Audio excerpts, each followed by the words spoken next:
పడి దరియతటో తెలియక అనేక రకాలైనటువంటి కష్టాలు పడుతున్నటువంటి వారికి ఒక దరిని చూపించేదే ఈ గురుబోధ. కాబట్టి దీని దగ్గరికి వచ్చి గురువు ఎవరికి కావాల్సి వచ్చింది?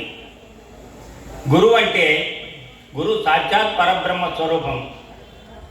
గురువుని ఎవరైతే నమ్ముకుంటారో వారికి జననము మరణము అనే భవరోగం అనేది ఒకటి ఉంది మనకి.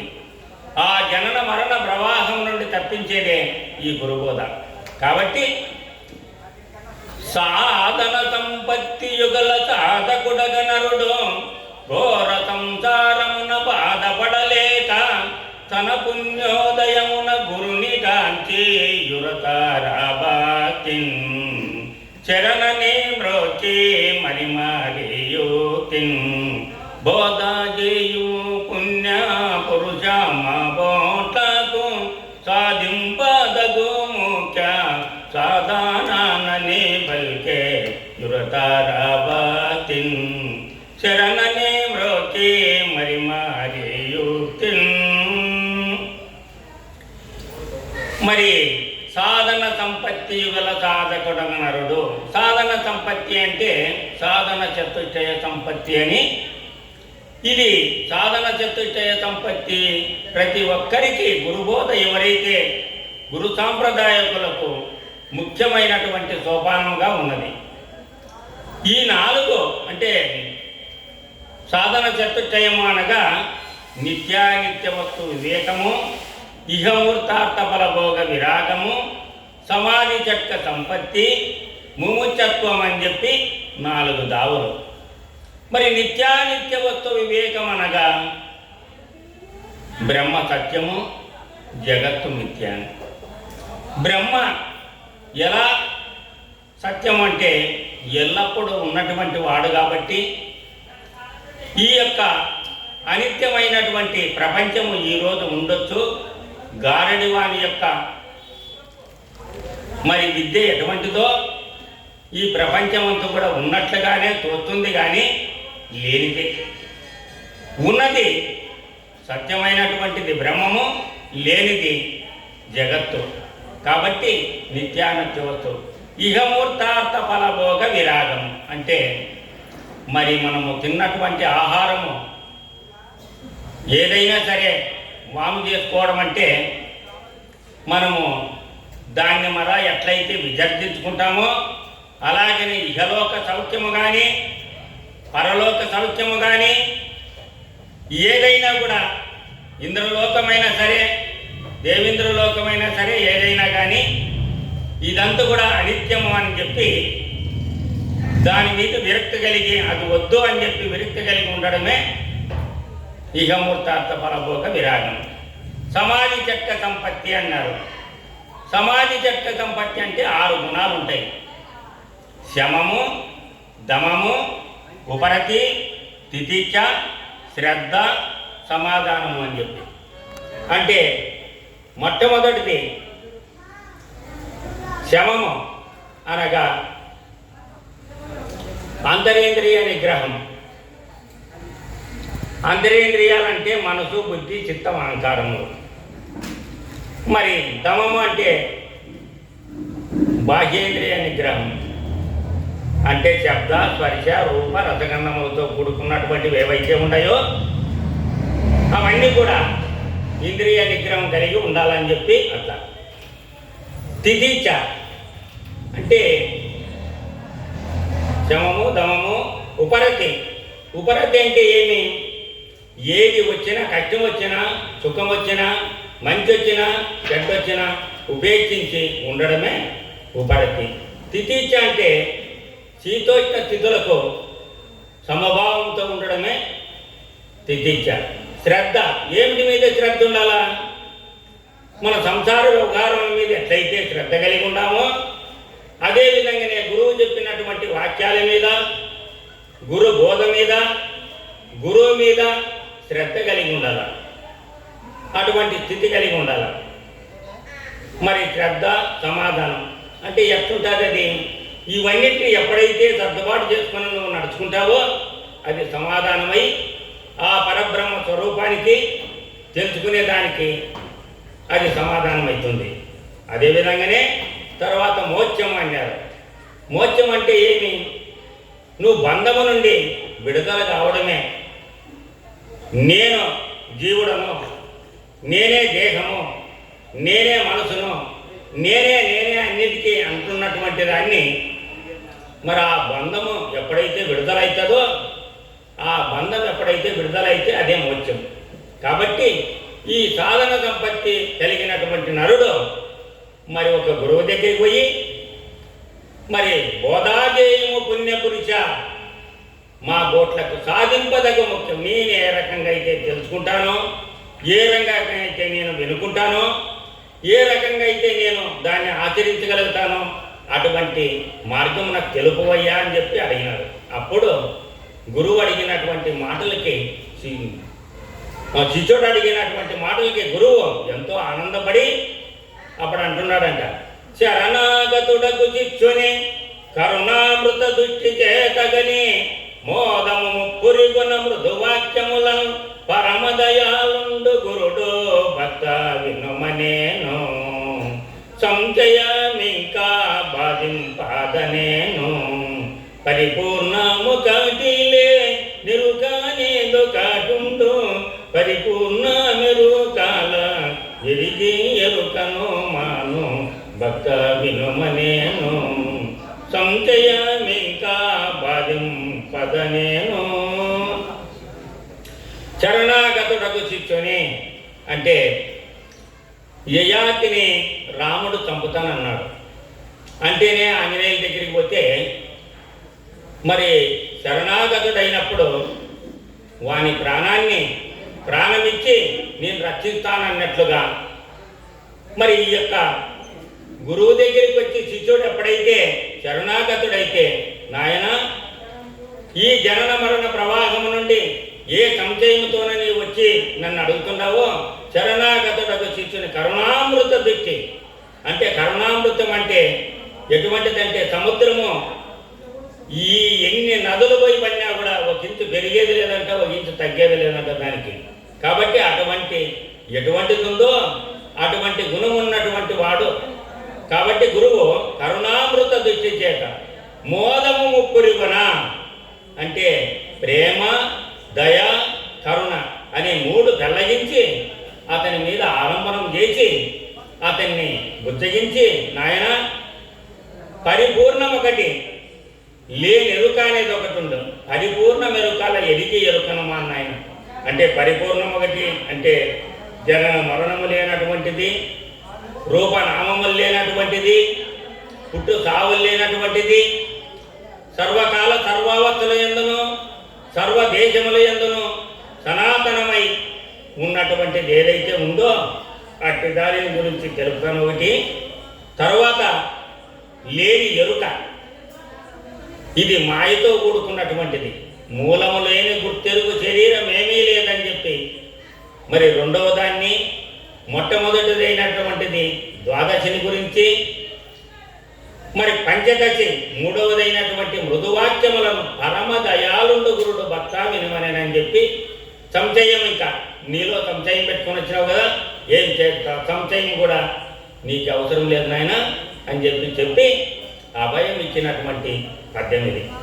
తరువాత ఏ సాధన నీకెందుకు వీటానికి పనికిరాదు వినుమాయ్యా నే సాధులచే విన్నది ఏ సాధన లేని బోధా గిరిజంతు బోకో సాధనాలందు మరిగి తెరాకు ఏ సాధనల జోలి నేనుల్లానని నీవు బాకా చేసివేని పరిపూర్ణ బోధాని గిరిజంతు బోకో సాధనాలందు మరిగి తెరాకు. నాయన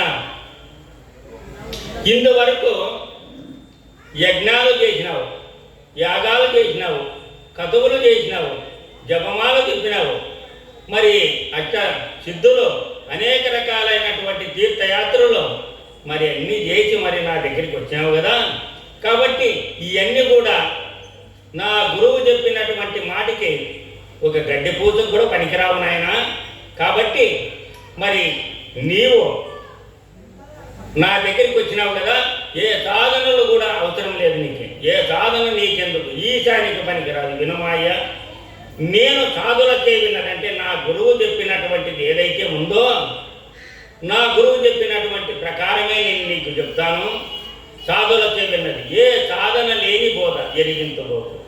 సాధనలంతా ఏమన్నా వాటి మీదే అపేక్ష ఉండి, వాటి మీదే నీకు మమకారం ఉండి, వాటి మీదే నీకు ఇచ్చగలిగి ఉంటే నువ్వు అక్కడే ఉండు నాయన. ఈ సాధనలన్నీ నాకు అవసరం లేదని నువ్వు బాధ చేసిదివేని నాకు మరి అభయం ఇచ్చి బాధ చేస్తే పరిపూర్ణ బోధ నీకు ఎరిగించబోదు.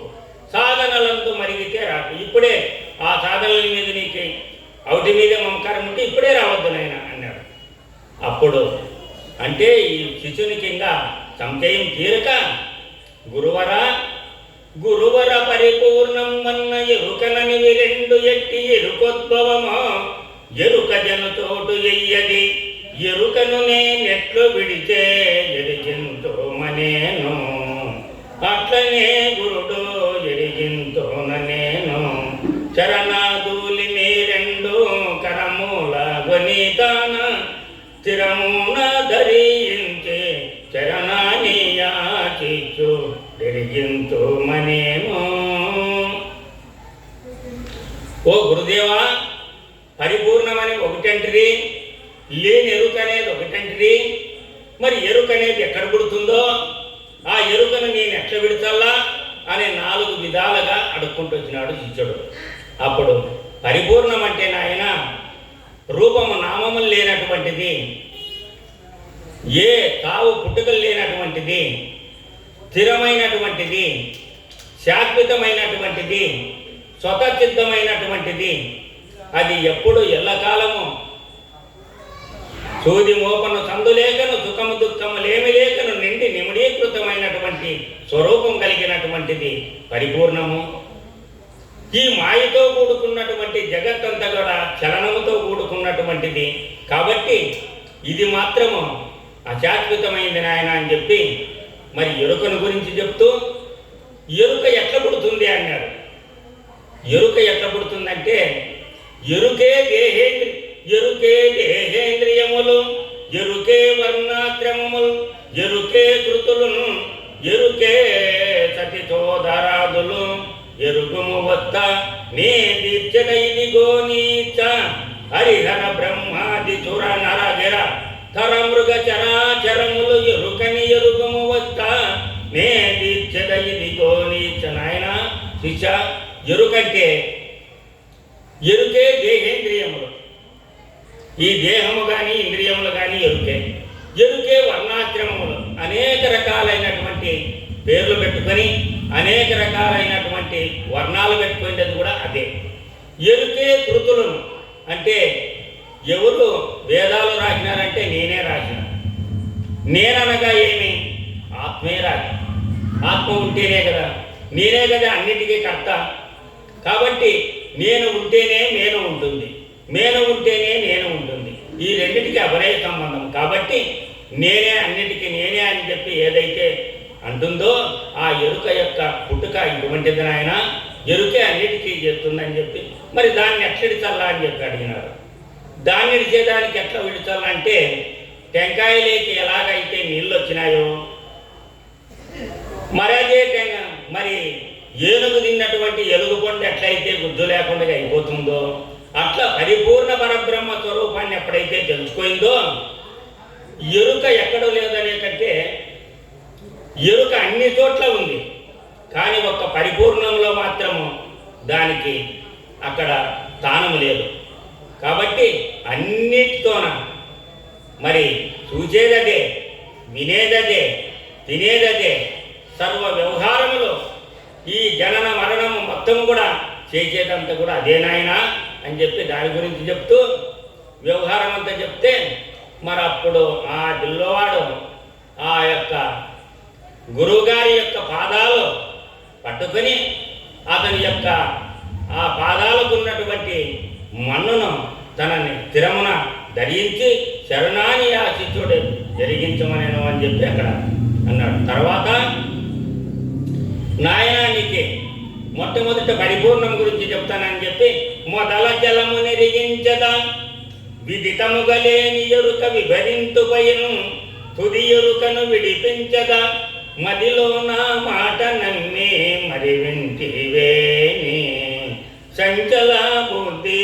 మానుంటివేని పదుగురు నిన్ను చూసి బల్చే బాచి త్రోమ చెదురు లేదనే దాంట్లో ఇదిగో నే చేత మరి వింటివేని సంచల బుద్ధి మానుంటివేని మొదల జలము నెరిగించదా. తర్వాత మొదల జలము నెరిగించదా విదితముగా లేని ఎరుక వివరింతుపై తుదకు ఎరుకను విడిపించదా. అంటే కొంచెం చిన్న ఉపమానం. ఒక అబ్బాయి మాత్రము మంచి పాయంలోనే ఉంటాడు. తన ఎంటికలు చాలా చిందరబెందరగా ఉన్నాయి. గడ్డమంతా పెంచుకున్నాడు, మీసాలు పెంచుకున్నాడు, అంత చాలా విచిత్రంగా చండాలంగా కనపడుతున్నాడు. ఒక నాయి బ్రాహ్మణుడు అంటే ఒక మంగళసాపు పోయినాడు. పోయి అయ్యా నన్ను మరి కొత్త పెళ్లి కొడుకుగా తీర్చిదిద్దుతావా అన్నాడు. అంటే ఓ చేస్తానయ్యా అన్నాడు. కానీ నేనేం చెప్తున్నాను నాకు చెప్పినట్లుగా వినాల. అంటే మొదట చంచల బుద్ధి మానుంటివేని పదుగురు నిన్ను చూసి బలిచబాతనేటట్ల ఇదిగో నేను చేస్తాను. అదేవిధంగానే నాయన నేను చెప్పినట్లు వినాలి. నువ్వు ఎట్లా కూర్చోమంటే అట్లా కూర్చోవాలా, నీవు ఎట్లా ఉండమంటే అట్లా ఉండాలా. అట్లుంటే నేను చేస్తానని చెప్పి ఆయన పాపము నెత్తంతా కటింగ్ చేసి గడ్డమంతా తీసేసి మీసాలు బాగా శుభ్రంగా పెట్టేతాలకల్లా చూసుకోవయ్యా అర్థంలో అంటే శబాస్. ఎవరైనా కానీ నిన్నేమి ఇటువంటి రకంలో ఉండే ఈరోజు చూస్తే ఏం మిచ్చి కనపడుతున్నాడు. నిన్న మనం ఎవరైనా కానీ చేనుల్లో కానీ ఆడన కానీ అడ్డం వస్తే ఆడవాళ్ళంతా భయపడేటట్లు కనపడుతుండే. ఈరోజు ఎంత పుట్టుకైనటువంటి మనిషి ఎవరో బాగా తయారు చేసినారప్ప అనేటట్లుగా ఇక్కడ కూడా మొదల అచలము నెరిగించదా. అంటే నీవు ఎట్లుండాలా, మొదల అచలము నెరిగించదా అంటే అచరుడవై ఉండాలి. అంటే చలనము లేకుండా నేను చెప్పే మాట మీద, నేను చెప్పే వాక్కు మీద, నా మాట మీద కూడా నీకు నమ్మకం కలిగి, నా మీద నమ్మకం కలిగి గురువే తల్లి, గురువే తండ్రి, గురువే నా దైవము, గురువే నా సర్వస్వం అని నమ్మి నీ ఉంటివే ఈ పరిపూర్ణ బోధ నీకు పడుతుంది. అట్లా కాకుండా మరి నీ ఇష్టం వచ్చినట్లుగా చంచల బుద్ధి మానుకోకుండా ఉంటే కుదరదు నాయన. చంచల బుద్ధి మానుటివి పదుగురు నిన్ను చూసి ఈ త్రోవ నిన్నటి వరకు ఏదో మా రకంగా ఉండే, ఈరోజేమో ఇతను ఒక రకంగా ఉన్నాడని చెప్పి ఎట్లయితే వాడు అయినాడో ఆ రకంగా నిన్ను చేస్తాను, ఈ త్రోవ బాగుందనేటట్లా చేస్తానని చెప్పినాడు. అప్పుడు ఆ శిష్యుడు మళ్ళా అంటున్నాడంట, మీరంతవారు గనకనే చేరితి మీ పాద సేవ సిద్ధించుటకు లేరింతవారు జగంపున లేరని నా మదికి దోచేగా వినోడు ఆజ్ఞకు మీరా లేదు కనుగొనుడే. ఏ రీతి వినామంటే ఆ రీతి వినియేదా మీరానతివ్వండి తోరామౌయి బోధ లెక్కగా వినుడి ఆజ్ఞకు మీరా లేదు కనుగొనుడి. ఓ గురుదేవా, మీరంతవారు కనుకనే ఎంతవారు? గురువే బ్రహ్మము, గురువే విష్ణువు, గురువే ఈశ్వరుడు, గురువే సాక్షాత్ పరబ్రహ్మ స్వరూపం. కాబట్టి మీరంతవారు గనకనే చేరితి మీ పాద సేవ సిద్ధించుటకు మీ పాదాలు పట్టుకున్నానయ్యా. లేరింతవారు జగంబున, ఈ జగత్తులో ఎవరు కూడా గురువుకు మించినటువంటి సామర్థ్యం కలిగినటువంటి వారు లేదని అంటే ఎందుకోసరానికి గురువునంత ప్రత్యేకత తీసుకొచ్చినారంటే ఒక చిన్న ఉపమానము. అక్కడ ఏమన్నారంటే గోరో కుమ్మరు, తర్వాత నామధేయుడు, ఆ తర్వాత మరి నా జ్ఞానదేవుడు అందరు కలిసి శిష్య బృందము అంత కలిసి ఒకతాను కూడినారంట. కూడిన తర్వాత అక్కడ భోజనాలు గీజనాలు అన్నీ జరిగిన తర్వాత, అయ్యా గోరకుమారు, మరి ఇక్కడ కాలిన కుండేదో కాలను కుండేమిదో కొంచెం విచారం చేయవయ్యా, నీకు అన్నీ తెలుసు కదా, కుండలు కాల్చినావు కాబట్టి నువ్వు అవి కొట్టి చూసే సామర్థ్యత నీకుందని చెప్పంటే అందరిని కొట్టుకుంటూ పోయినాడంట. అందరూ మామూలుగా కొట్టించుకున్నారు. నామదేవుని కాటికి పోతేనే ఆగు అన్నాడంట.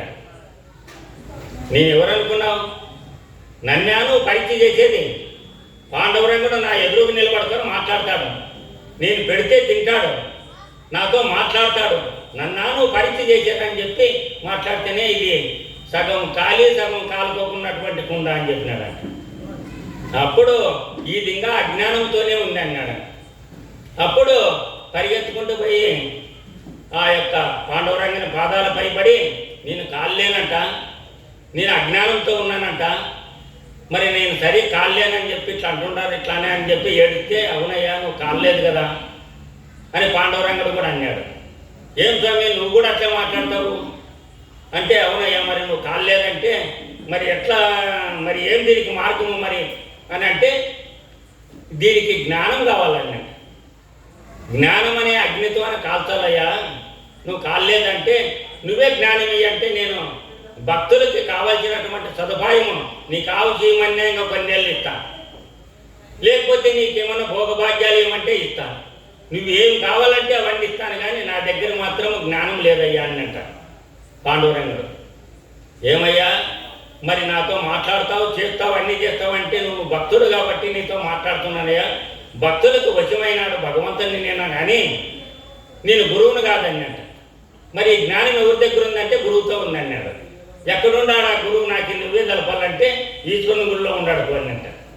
ఈశ్వరుని గుడి లేకపోతే మరి శివలింగం మీద కాళ్ళ పెట్టినాడు, మరి తన తలకాయ మాత్రము కడపాని మీద పెట్టి పడుకున్నాడంట. చూసినాడు, వీడెక్కడ గురువు అప్ప, ఇంత అధ్వానంగా పడుకున్నాడు, కాళ్ళు శివలింగం మీద పెట్టి పండుకుంటాడా, మరి తలకాయ మాత్రం కడపాని మీద పెట్టినాడని వెనక్కి తిరుగుతుంటే నామదేయ అన్నంట. కాదయ్యా నన్ను గుర్తుపట్టినావే, నేను వెనక్కి తిరిగిపోతుంటే కూడా మరి నువ్వు కాళ్ళు ఏడబెట్టిండని తెలుసా అంటే, ముసలివాడిని నాయన, శరీరం అంతా ఒడిచిపోయింది, కాళ్ళు ఎక్కడ పెట్టినానో కూడా నాకు తెలియకున్నటువంటి స్థితిలో ఉన్నాను, కాళ్ళు కొంచెం పక్క తీసి పెట్టినాయా ఏమన్నా పొరపాటు ఉంటే అంటే, కాళ్ళు పక్క తీసి పెట్టినాడు, తప్పింది కాదలే అనుకొని అక్కడ ఒక లింగం పుట్టింది. మళ్ళా ఇంకొక పక్క పెట్టినాడు, ఆడు పెడితే కూడా అట్లే అంత తిప్పుతుంటే, ఒరే నాయన ఇప్పుడిప్పుడే తిని పండుకోయితే రోట్లోకి వేసి గుండు తిప్పినట్లు తిప్పుతావు కదరా, ఎక్కడ లేరు నా భగవంతుడు, సూది మోపను తందు లేకను సుఖము దుఃఖము లేమి లేకను నిండి నిమిడీకృతమైనటువంటి పరమాత్ముడు యాళ్ళేడు.